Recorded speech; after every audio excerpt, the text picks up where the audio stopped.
So good morning. Good morning to the gallery. Good morning to the YouTubers. This prayer from Rabia expresses that intensive devotional abandon and commitment of the path of the devotees of Sufism, which is often associated as the mystical branch of Islam.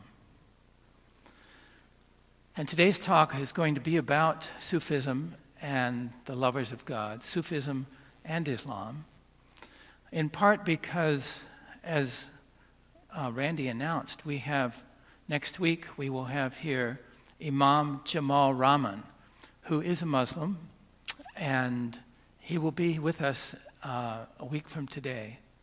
And he's a great Muslim leader in Seattle, and he's also part of the Interfaith Amigos. I think we talked about this. So he goes around all of North America and internationally with Rabbi Ted Falcon and Pastor Don McKenzie, preaching love across the Abrahamic faith traditions.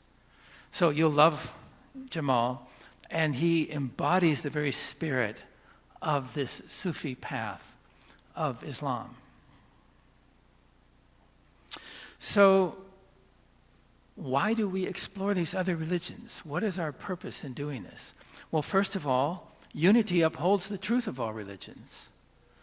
And so we are delving into the deeper meaning of this teaching, this profound principle of one God, many paths.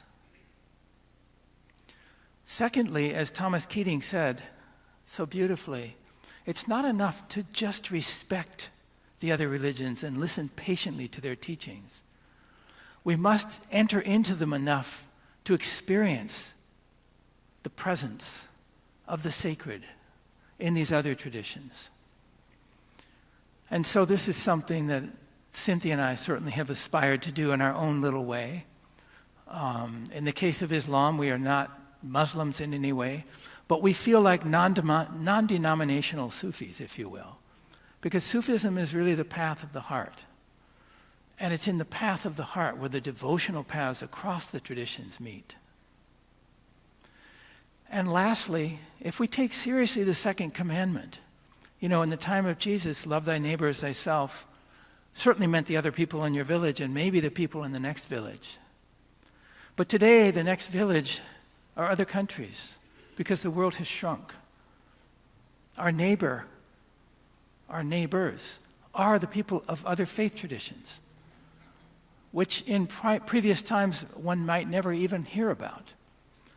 But today it's incumbent upon us to begin to learn more about these traditions so we can learn how we can actually practice the second commandment and love them as ourselves. And what we find when we do this is that it deepens our own commitment into our own faith. And this is one of the great treasures of delving into the other religious traditions. So today we're going to dip into Islam and Sufism. I'll begin with the part of what's called the Fatiha. Bismillahirrahmanirrahim. La ilaha illallah. Bismillahirrahmanirrahim, in the name of the infinitely compassionate and infinitely merciful. And La ilaha illallah is the first part of what's called the Shahada, and we'll speak about that in a moment. So, how about a Rumi poem? Rumi's one of the most famous Sufis. O beloved, between you and me, there's only me. Take away the me, so that only you remain. Take away what I do. Take away what I think. Take away everything that takes me from you. How many of you have ever been inspired by Rumi? We all have. Rumi is really unquestionably, I think, the greatest mystic poet in the human family. And here's the point about Rumi, is that the entire source of his inspiration is from the Qur'an. And Rumi says this: I am the disciple of the Qur'an as long as I shall live. If anyone interprets my words in any other way, I deplore that person and deplore their words. So if you love Rumi, then you already love the sacred essence and wisdom of Islam, whether you know it or not. So Rumi's Mathnavi, which is one of his great masterpieces, is often called the second Qur'an, because it is so closely correlated and tied to the wisdom and the revelation of the Qur'an. It's essentially another expression of it. This is important to keep in mind when we hear all those beautiful Rumi poems, to realize that somewhere those transmissions are in fact the sacred essence of Islam coming through the sort of ecstasy of Rumi. So the Qur'an. The Qur'an is the great theophany of Islam. It is the principal guide and inspiration for nearly 1/4 of the population of the world. And it describes itself as a discernment between truth and error.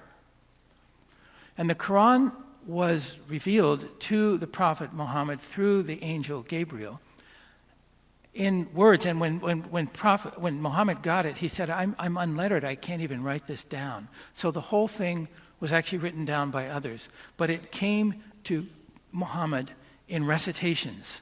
So the Qur'an is a recitation, and it is meant to be recited. And the reason for this is that the Qur'an in Islam is considered the very speech of God. This is very important. Every word in the Qur'an is God speaking. This is different from the Bible, different from most of the scriptures, if you consider it. In the Bible, God speaks a few times to the prophets, and here and there, we actually hear the voice of God directly. But in the Qur'an, every word from the front to the back, first to last, is the voice of God. This is the understanding in Islam. And also in the Qur'an it's not really the equivalent of the Christian Bible or the Jewish Torah, although we think of it that way. It's one of the holy books. But for Muslims, it's important to realize that for them, the Qur'an has a very different place. The Qur'an is more akin to Christ in Christianity than it is to the Bible, because it is the living transmission of God. And to understand the Qur'an, like all scriptures, there are multiple levels of meaning, and that's true in all scriptures. But the great Sufi Fritjof Schuon said that to understand the Qur'an, there are 3 factors. The first is to understand its doctrines, obviously. The second is to understand its narrative content, the stories, and the Qur'an is full of all kinds of stories. And the third is to understand its spiritual magic. And this is really important because in Islam, the Qur'an is regarded as basically a vehicle for the transmission of God's spiritual energy and presence. And so these are kind of the way in which the Qur'an is so profoundly revered in Islam. Every word is God speaking directly. Now, one thing you may not know is that the Qur'an venerates Jesus. Jesus is actually proclaimed in the Qur'an as one of the greatest prophets. And in particular, Jesus is affirmed as the Messiah. How many of you are aware of that? I'm just curious. Good. So I'm just trying to check how much you know, because I don't want to be sort of going over ground that everyone's familiar with. The other thing to know is that the Qur'an also venerates the Blessed Virgin Mary. And in particular, the virgin birth. And the virgin birth is considered one of God's greatest miracles. And there are more references to Mary in the Qur'an than there are in the whole of the New Testament. That's remarkable. Mary is the only woman mentioned by name in the Qur'an. So Mary holds a very profound place in Islam. How many are aware of this presence of Mary and the importance of Mary in the Islamic tradition? It's really beautiful because in some way, if you ever are interacting with with Muslims and you don't know what else to say, you can ask them how they hold Mary. They will have beautiful things to say, and you can always meet on that ground alone, if no other. So I mentioned the Shahada. This is the proclamation of faith in Islam. And the first part of it is La ilaha illallah. The usual translation is, there is no God but God. The poor translation is, there is no God but Allah. Problem with that is, sounds like Allah is the only God, and there's no God other than Allah. So we have to watch it with these translation issues. But there is no God but God. And let's get one thing straight from the outset. Allah is Arabic for God. It is the Arabic word for God, nothing more. It does not refer to some particular other God. It does not refer to some kind of Islamic God. Allah is God, the same way that Dios is God in Spanish. Dios is the word for God in Spanish. Gott is the word for God in German. Allah, Dios, Gott, Deus, they all refer to the same thing. It's really quite like aqua and water and Wasser in German all refer to the same elixir of life, that wonderful transparent liquid. So the substance is the same. The names differ. So this is important to understand. That the God of Islam and the God of Christianity and the God of Judaism is one God. And this is actually very strongly affirmed in the Qur'an, where it says, we believe in what has been sent down to us. Now, by the way, the we, it's interesting, because God speaks in the plural in the Qur'an. And so you can read different commentaries about that. But when God speaks, God often uses the word, or the pronoun we. We believe in what has been sent down to us and what has been sent down to you. Now, you, this means Islam's Muslims addressing the other religious communities. Our God and your God is one, and to this God we surrender. So we find similar sayings to the Shahada in the Bible. I'll just mention a few. In Deuteronomy, Yahweh is God, and there is no other God besides him. Or in Isaiah, I am God, and there is no other. Or in 1 Corinthians, there is no God but one. And we find similar proclamations in Romans. So we really see across all three of the Abrahamic faiths, we see this proclamation, this declaration by God of there being only one God. And this is the essence of the monotheism of Islam as well. Now, this phrase, La ilaha illallah, there is no God but God, the Sufis and Sufism we'll be speaking about in a moment, which is, as I said, the kind of one of the mystical branches of Islam. The Sufis often translate this as, there is no reality but God. And here they're drawing on a particular line from the Qur'an, a very important line that the Sufis love. Everything is perishing except the face of God. God, in other words, God alone is real. Everything else comes and goes. Everything else vanishes. There's nothing other than God. Well, what does that sound like? Very reminiscent of the first unity principle. God is all there is, present everywhere. Now, in Islam, they speak to this oneness of God. This is the central principle of the entire faith, is this oneness of God. The word for it is tawheed. Tawheed is the Arabic word, and it is really the central principle of the entire faith. Tawheed being the oneness of God. And Islam, the word Islam, by the way, means self-surrender. So Islam means this process of self-surrender to God. That's all it means in the Quran, and there's only 8 times that it appears in the Quran. So the word association we have today with Islam, of a whole religion and the followers of the Prophet Muhammad, none of that would have been understood by the readers of the Qur'an at the time. Islam simply meant the surrender to God. And Tawheed is this oneness of God. So, for example, in the Qur'an, there's this surah. Surahs are chapters. There's 114 chapters. And they are not written chronologically. So the first revelation to Muhammad came in surah number 96. So just keep that in mind. It's not like the Bible where it starts from the beginning. But anyway, in this surah 112, God is one. God is the eternal refuge. So again, we see that this corresponds to the first principle of unity.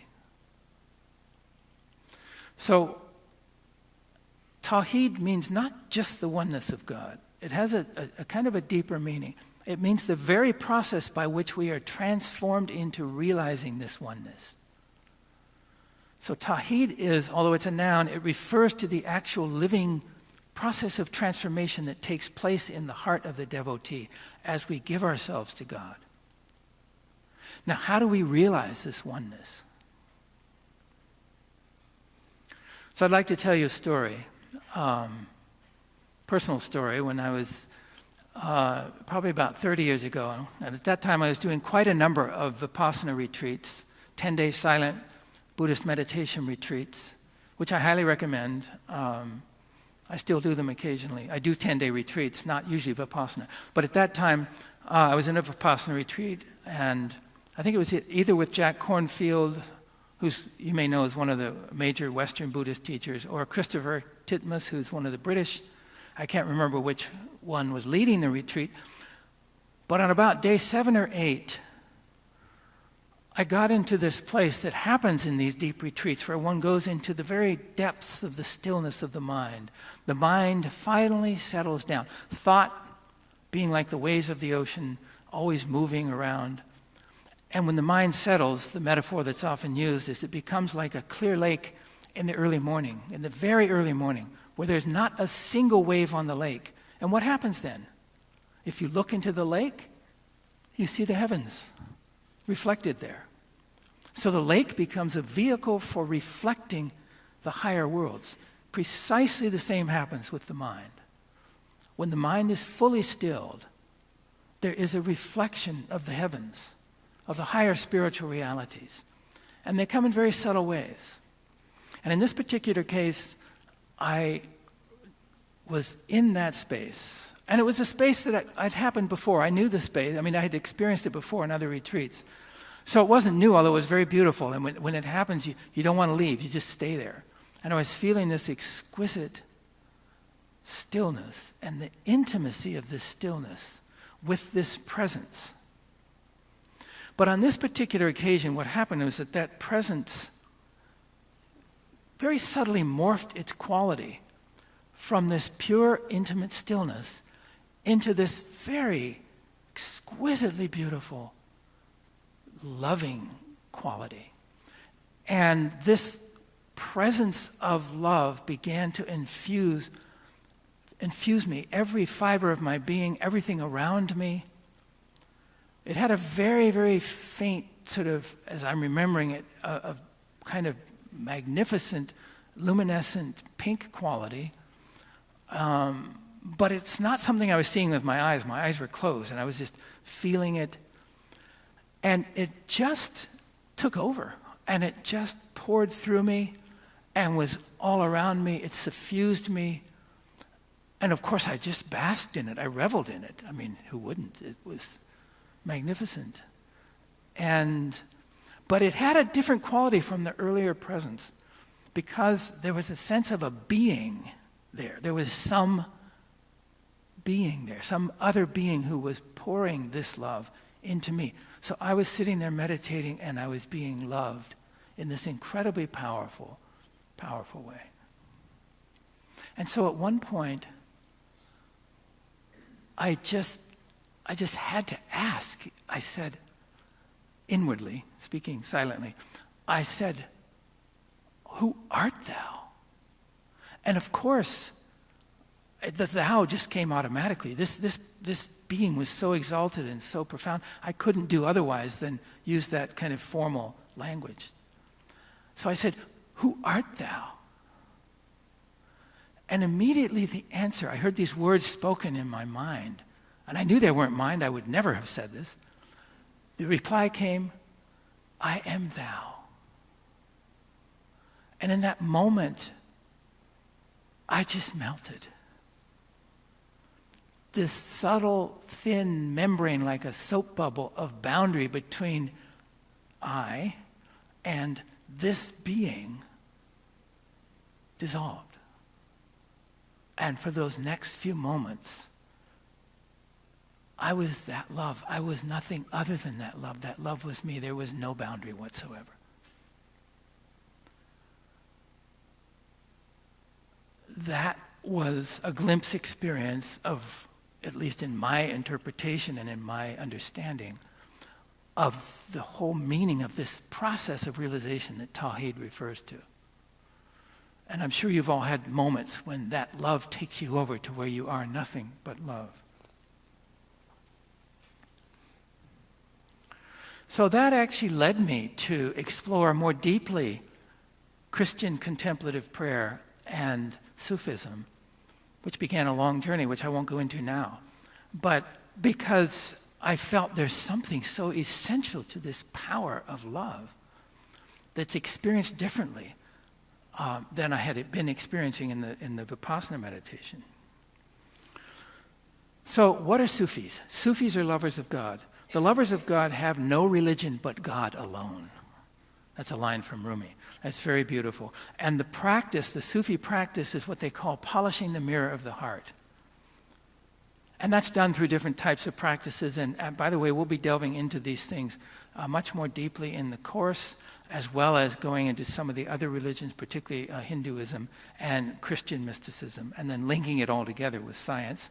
Sorry for the little interjection there. But I do want to say that I'm going through, there's a lot of depth here that I'm skimming over the surface of. So if you're drawn to understand these things better, I do encourage you to come to the course. So as we keep polishing, then the heart begins to reflect the light of God. And as we keep polishing further, the light pierces the heart. That love pierces the heart.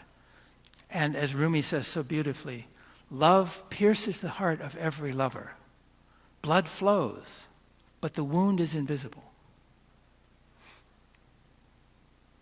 So what happens is the heart is penetrated, and then there is this free-flowing lifeblood of the love of God and the love of the human back and forth. And this is really the essence of Sufism. There's a line in the Qur'an, God loves them and they love God. Very short line, easy to miss if you're just reading a big, thick book and you happen to miss that one line. But that line summarizes the whole of Sufism. Because the whole of Sufism is this reciprocal relation between experiencing the love of God and then giving ourselves back in love to God. So God's love for us awakens our love for God. And then we are drawn back to God's love through our love. God's love for us awakens our love for God. And that's exactly what happened in that meditation. That's an experience of it, because I was awakened to something.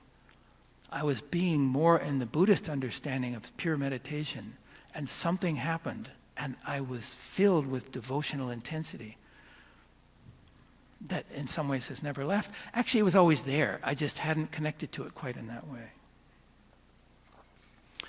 So now, Sufism is also full of lots of entertainment and very skillfully imparted teaching stories. A whole series of them have to do with the Mullah Nasruddin. So the Mullah is one of these God's fools, someone who is so abandoned to God's love and to God that he kind of behaves awkwardly and differently in the regular world. And so these stories are all about the teachings that we can get from the Mullah's behavior. So I'll give you one example.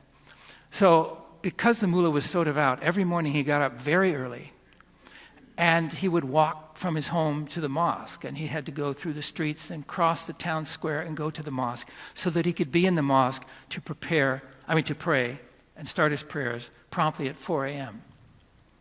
Now, there was a policeman on night watch in the town square who noticed this. Every morning, this guy's walking through, and the policeman began to become suspicious. Why he always does this in the dead of night, under the cover of darkness, I don't know, what's going on here? So one early morning, when the mullah was walking across the town square, the policeman confronted him and said, "Hey, what are you doing? I see you walking here every morning, same time, in the dark of night. Where are you going?" And the mullah said, "I don't know. One never knows where one is going." And the policeman said, "That does it." How insolent a response. You're hiding something. I know you're hiding something. I knew it all along, and this now confirms it. And you're hiding from me where you're going. And he became very incensed, and finally he just blurted out, "You are under arrest." And he cuffed him and started to carry him off. And the mullah said as he was carrying him off, "You see? You never know where you're going."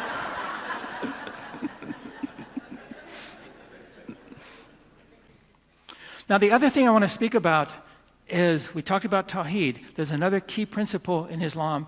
It's called fitra, F-I-T-R-A, fitra.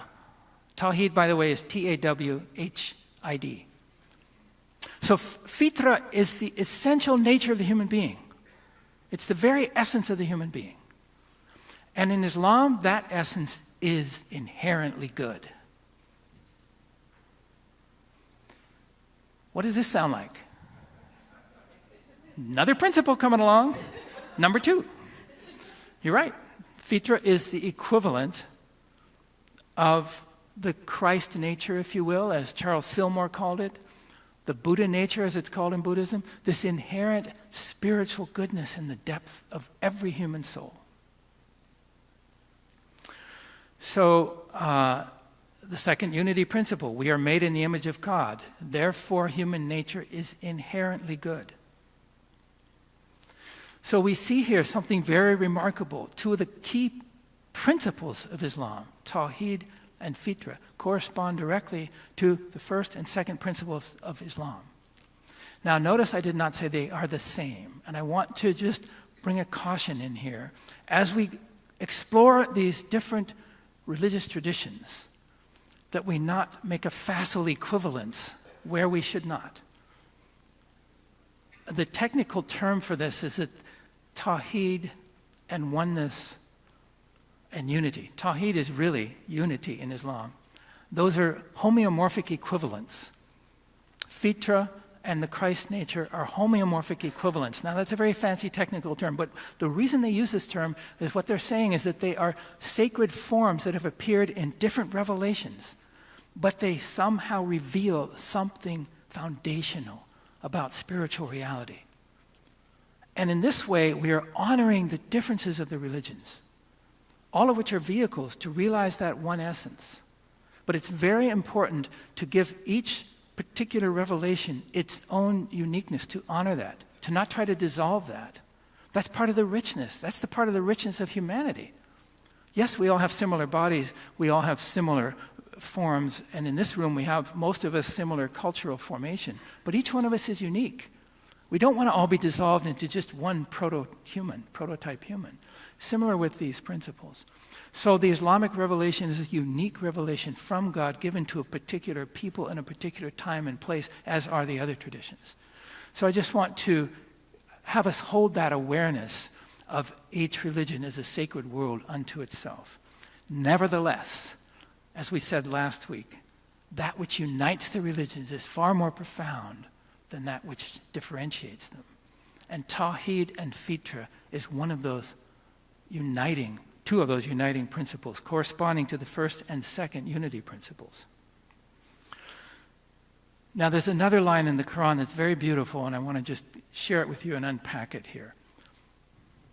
It says, Set thy purpose for religion as one with pure devotion, which is the very nature of God, according to which God has created humankind.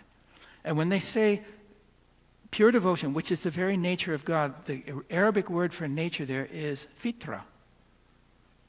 So I'll read it with the fitra. Set thy purpose for religion as one with pure devotion, which is the very fitra of God, according to which God has created humankind. So God has created humankind out of God's own nature, which is this fitra, which is pure devotion. So what this means is that both God and humans are this devotion. We are, in our deepest essence, made of devotion. Now, this devotion is obvious if you take someone like the mullah, or a great seeker, or one of the great Catholic or Christian saints, or Charles and Myrtle Fillmore. I mean, this devotion of people who have given themselves to the religious spiritual life in humility and sincerity is very obvious, right? No one would deny that. But what about the committed atheist? What about, the materialistic scientist who doesn't believe in God at all? But notice, consider if you will, they are often deeply devoted. The atheist is deeply devoted to their atheism. The materialistic scientist is deeply devoted to that whole scientific worldview as the truth. So that quality of devotion they have in common with the devotion of the deep seekers. The content is very different. But the presence of that strong devotion, its unwaveringness, its sense of conviction is very similar. So we see this devotion across these different branches of humanity. Now there's a saying from the prophet, every baby is born according to the fitra. Only the parents make it a Muslim, a Jew, a Christian, etc. So fitra is the essence of the human being prior to religion, gender, race, everything. This is very important. It's important because the second part of this surah, which I didn't read, so it says, basically, set thy purpose for religion as one with pure devotion, which is the very nature of God, according to which God has created humankind. What God has created cannot be altered. This is the true religion, but most people know it not. So here we have every baby is born according to the fitra. So this is our true nature. This fitra cannot be altered. It is an unalterable, immutable essence of the human being. And this means that this inalterable essence of the human being is none other than the very essence of God. And there's a great Sufi commentator, Islamic commentator on the Qur'an named Kashani. And he says this, he's basically interpreting this. He says, set thy purpose for the religion of Tawheed, unity, and this is the path to the real. That which is other than this is not religion. So he's paraphrasing this whole point. And one of our friends and great Islamic scholars, Reza Shah Kazemi, says that it is only through fidelity to the fitra that one can open oneself to the ultimate form of Islam, which in Sufism is called fana. Fana is the extinction of the separate selfhood in God. Now, what that all is saying is that through fitra, our spiritual affinity with God leads us to oneness with God, leads us to that mystical unity with God. And so we and God are connected through this devotional essence. We are made of devotion.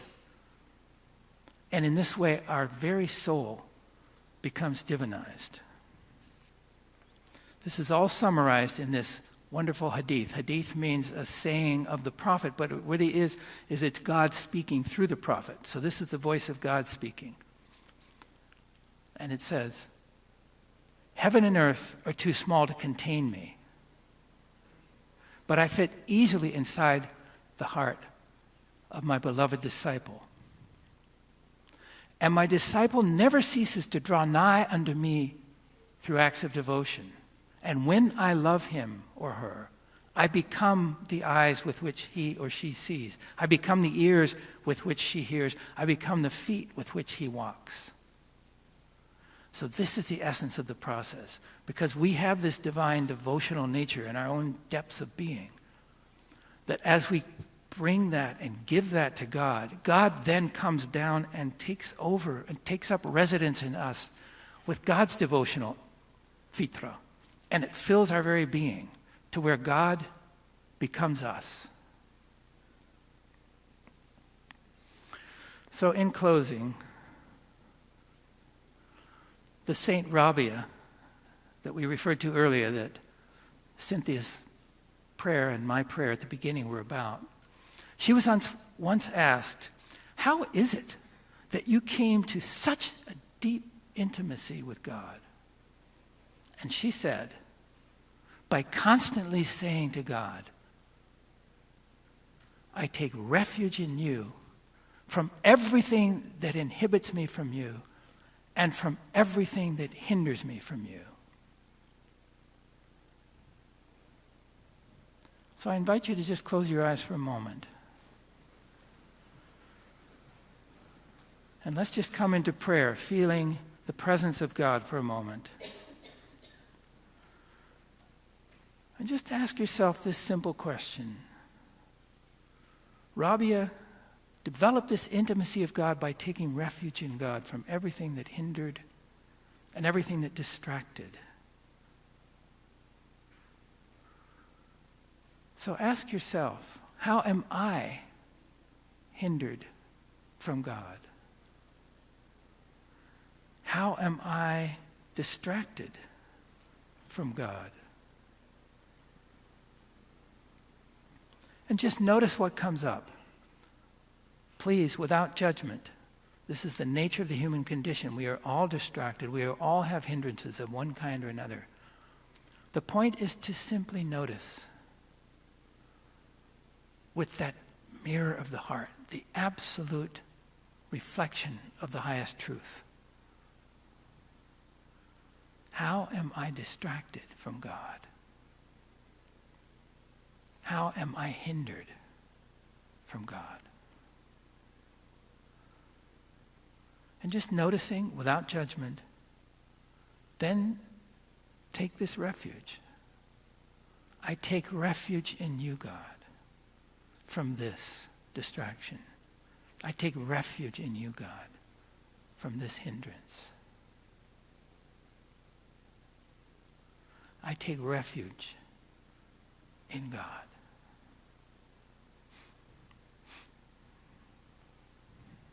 God bless. Thank you.